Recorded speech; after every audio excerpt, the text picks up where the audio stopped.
Hey frag heads and fragrance lovers, welcome back. It's Benjamin here at the Sensual Fragrance channel. Come back at you with some more fragrance reviews. So today we're talking about Omerta from the house of Alexandria. This is a very interesting fragrance.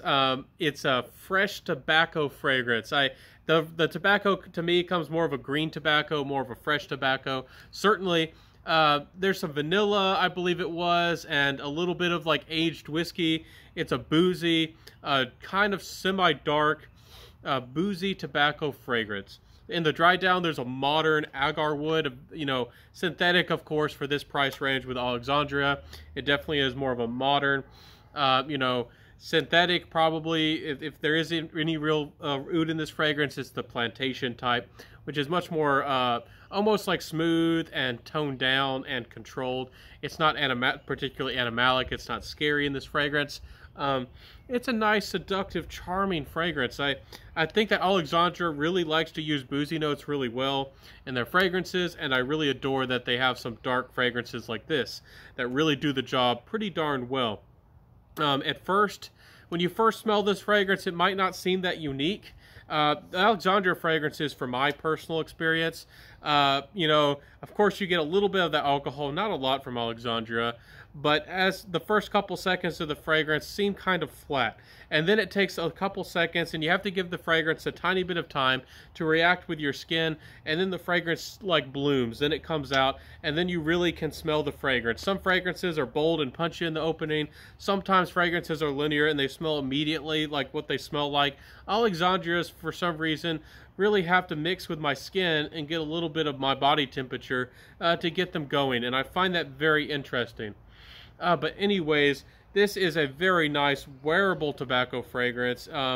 It's charming, it's seductive. I think it can be worn anywhere, anytime. I mean, it does have boozy notes that you might not want to wear it at the office. It is kind of a charming, seductive fragrance, but I feel like it has the right tone, and it's not too dark, it's not too heavy, it's not too sweet or not too rich. So I think you can wear it just about anywhere, anytime, 24/7, if you're a big tobacco head, if you really love tobacco fragrances. I do think the tobacco is in the forefront of the fragrance, but it is pretty well rounded over. This is not an aggressive tobacco, even though I said it was green. It is pretty well rounded. Tobacco can be quite aggressive and really, grab for attention, shout for attention, and demand it, and really have a big personality of its own, kind of like patchouli can. To me, they're kind of brother and sister in a way. To me, the tobacco is toned down a little bit, but still is in the forefront. It's still there. To me, I don't know if I remember if there's vanilla in this fragrance or not, but I kind of want tobacco, but then it might have become a tobacco vanilla fragrance, and maybe that wasn't the intention. I do want to admire Alexandria for the boozy quality to this fragrance. The booziness in this fragrance does come off really well, and the boozy notes from Alexandria do tend to last a pretty good long time. So I think that's another credit to this fragrance. Am I ranting about this fragrance? Do I really adore this fragrance? I'll tell you in my final thoughts. But performance-wise, this is more of a 6-hour fragrance, 7 hours, maybe 7.5. This is nice. It does last, and it does have pretty good projection. It's not beast mode, but it's definitely on the good side of things. Sillage is pretty good as well, so overall performance is definitely good.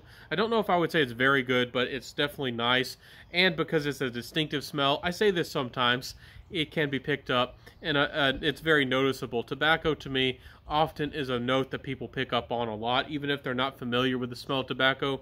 It's a note that really grabs people's attention.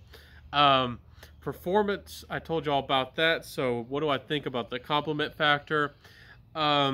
It's nice, but I do think that a lot of Alexandria fragrances, they're not classically inspired, as in they're like styled with the same notes or the same compositions of things of the past.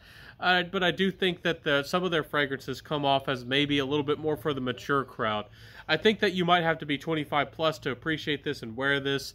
I did go out and wear this one, and I did think it was very nice, but I did feel like it was maybe a little bit better for maybe a mature or a well-aged gentleman, and I say those kinds of things in the best possible way as a compliment. you know, you wonderful gents out there would smell remarkable with this kind of fragrance. A little bit of a fresher tobacco, you know, more of a complex, aged, boozy quality, and then it kind of has this beautiful, modern, exotic, woody nature to it. So it's a very good fragrance, and I do recommend it. I think you know, some guys out there might just love this one. I think that some Alexandria fragrances are similar as well, so I think you need to try some of them. A lot of them have a similar style to them, so the notes might not matter as much as you think. So definitely find your Goldilocks. Find the one that works for you just perfect. Find what you love, and just love that fragrance. I think that somebody out there might just love this one. And again, I do have to say the booziness just comes through beautifully with this fragrance. So that's my thoughts with the compliment factor and who this is for. We're going out and about. I did get positive attention. People did like it on me, but it did make me feel maybe a little bit more mature than I would like. Nice fragrance though. Final thoughts with the price. You can get these fragrances for $55 for 50 mils from the brand. Some of them are a little bit more, some of them are less, and you often can find 10, maybe even 20% off discount codes and get their fragrances for closer to 40. So value-wise, I think that the Alexandria, for the most part, are pretty good values for what you're getting. You're getting good performance, a good smell, and good quality for your money. I have pretty fair view, or pretty good opinion of Alexandria overall. I think that they're a pretty good brand. Nice fragrance. My final thoughts, raving about this one, am I? No. I personally, for the money, I much prefer my Bulgari Man in Black. I much prefer my Bulgari Man in Black, Black Orient, and some of the other tobacco-like fragrances that I have. But if you really are just adore boozy qualities and fragrances, if you love and adore the boozy qualities that fragrances can have, I think that this one and the original Hafez 1984 are maybe some of the best boozy fragrances on the market for the money. I do have to say that for the money, if you want a boozy fragrance for the money and for the quality for the money, this is one of the best ones out there. This is a big competitor. This is a heavy hitter. So that's my opinions and that's my feelings about this one. Let me know, what do you think about this fragrance? Have you tried it? Have you heard of it? I don't know if this fragrance from Alexandria gets a lot of talk or a lot of love, and I do think it's a good creation. It's a fantastic fragrance. Anyways, I'll see you next time, my friends. If you did like my review today, please, you know, let me know if you did in the comment section. Please like, comment, subscribe, hit that notification bell. And when you do hit that notification bell, please hit all notifications. If you don't, YouTube won't notify you, even if you're subscribed. Even if you're subscribed, YouTube won't notify you unless you hit that notification bell. It's a weird thing. YouTube is a funny place. But anyways, I'll see you next time, my friends. I wish you the very best. Have a great fragrance day. Wear what you love, rock what you got, and I'll see you next time, my friends. And bye.